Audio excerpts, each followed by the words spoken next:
Hello, everybody. Welcome to the Common Sense Academy. I'm your host, Joe Palmetto, Joe the Lawyer. Today, we're going to take a look at an article printed in a local Pittsburgh newspaper, the Tribune Review, written by Dr. Christine Sartesky, who I've mentioned before in this channel. She's an expert on sovereign citizens, the mentality and the psychology behind them. Follow her Twitter. I highly recommend. But the title of this article is No Sympathy for Anti-Government Extremists. And guess what? I did not know this until I found this article.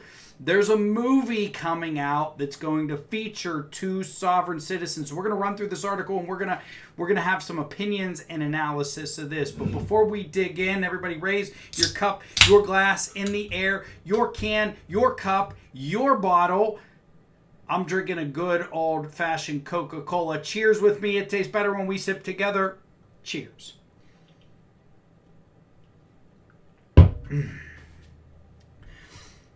A movie titled Sovereign, starring Nick Offerman, Dennis Quaid, and Jacob Tremblay, is in the planning stages. It is based on a real-world event involving two sovereign citizens, Jerry Kane and his 16-year-old son, Joseph. They shot and killed two West Memphis, Arkansas police officers during a traffic stop in a extremely tragic event that we've covered before on this channel. Sovereign citizens are, let's see, I'm always fascinated. It's always interesting to see how the mainstream media talks about sovereign citizens. You know, always very interesting. Sorry, I'm having trouble sizing this one up. I got these darn little social media links are getting in the way here of us viewing the text of the article. But I don't want to interrupt again. Among other things, sovereign citizens don't register their vehicles, acquire driver's licenses, or have legitimate license plates. They don't pay taxes, or at least they try not to. We know that. They terrorize our court system with meaningless filings. They choose not to listen to police officers while choosing at times to kill them. On May 10th, 2010, the Canes were pulled over by police because of their illegal license plate. When the two officers began to interact with the pair, they were presented with a fake ID and pseudo-legal paperwork, all typical of sovereign citizens. At some point, Joseph emerged from the vehicle and shot the officers with an assault rifle. Officer Brandon Poder was shot 11 times. Officer Bill Evans was shot 14 times. Both died in a very, very tragic killing. Approximately 90 minutes later, two additional officers were wounded, and law enforcement killed both father and son perpetrators. The film's writer and director, Christian Swagel, said the film, at its core, is about fathers and sons, masculinity and rigidity, and the need for empathy.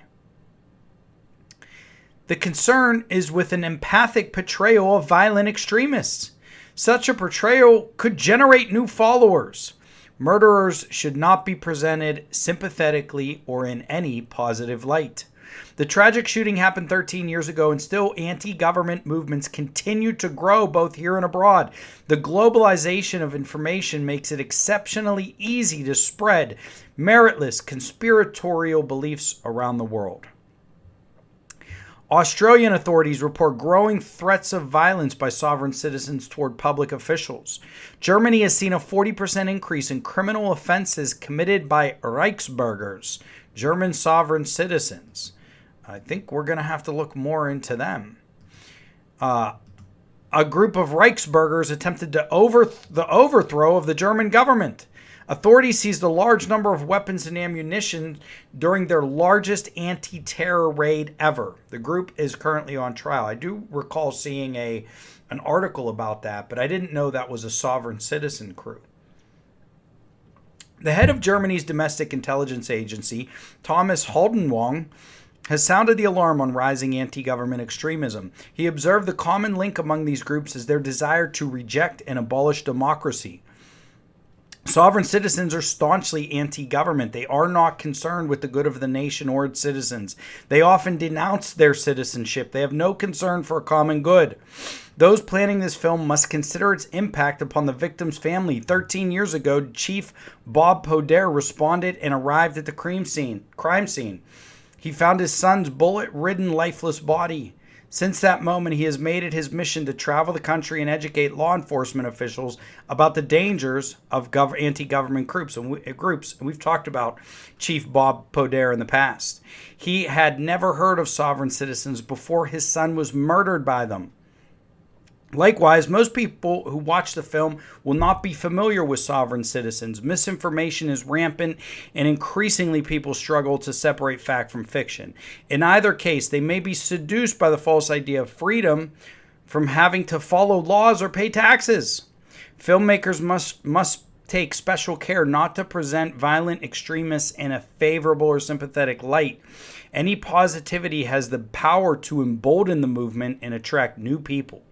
Sovereign citizens are an obvious threat to governments both here and abroad. Cop killers and people who openly reject the rule of law should not be presented to the public with a dramatized fictionalization of romanticism, empathy, or sympathy. We must reject violent extremists, condemn cop killers, and portray them as what they are, cold-blooded murderers.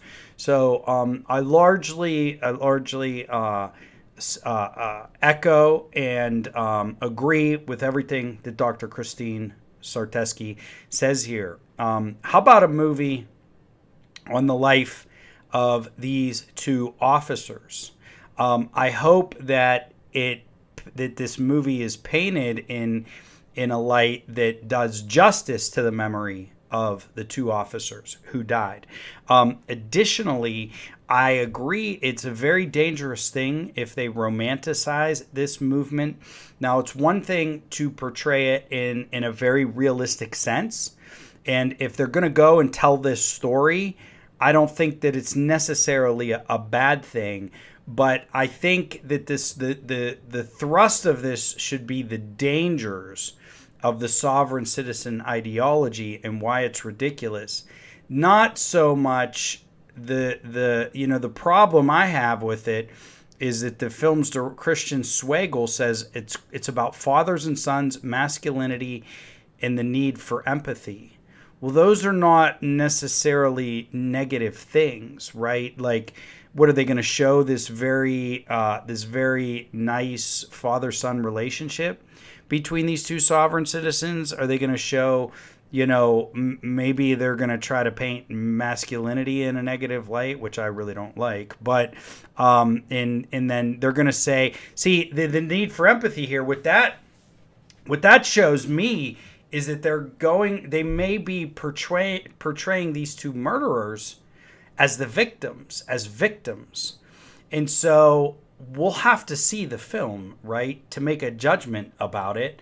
I hope the film is very careful to not to not glorify this in any way. I do think the film could walk a line where they maybe try to show a human side of these people, but still show how ridiculous and absurd the sovereign citizen movement is.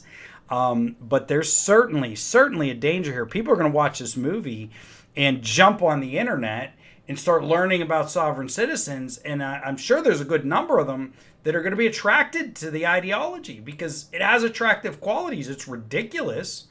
But there's attractive qualities to it, especially for people who may be in certain situations that they don't like or down in life. So, very dangerous here. I'm going to reserve my final judgment. Until I see the movie, see what it's about. We will probably do a review of the movie when it comes out. I hope it walks a very careful line here, not to paint these people as victims or heroic, because they certainly are not in any way. And the movie should be dedicated. I don't know yet if it's a documentary. It sounds to me more like it's a full fictional, like a historical fiction movie. If it was a documentary, I think it would come across better, because there's less chance of them showing the sovereign citizen movement in a positive light. If you're telling a fictional historical story, it's going to be harder, especially if these two are the main characters. You can't really have a movie where the main characters aren't sympathetic to the viewers. Very difficult to do. So I'm going to reserve judgment, see how this comes out. I'm worried about its danger, worried about it further spreading the sovereign citizen movement. But one positive could be that it could actually raise awareness of people who know, raise awareness of this movement generally, so that people can watch out for it, know how big of a threat it is and how big of a threat it's becoming in this country and, frankly, around the entire world. So I commend Dr. Christine for commenting on this. I'll put a link to the article in the video below. Check her out on Twitter. If you like my content at the Common Sense Academy, please like, subscribe, comment, and share. Sign up for my email list. Check out my other channel. Get involved with my content. I appreciate it all very much. Thank you, and have a great day. Joe the Lawyer, Common Sense Academy, signing out.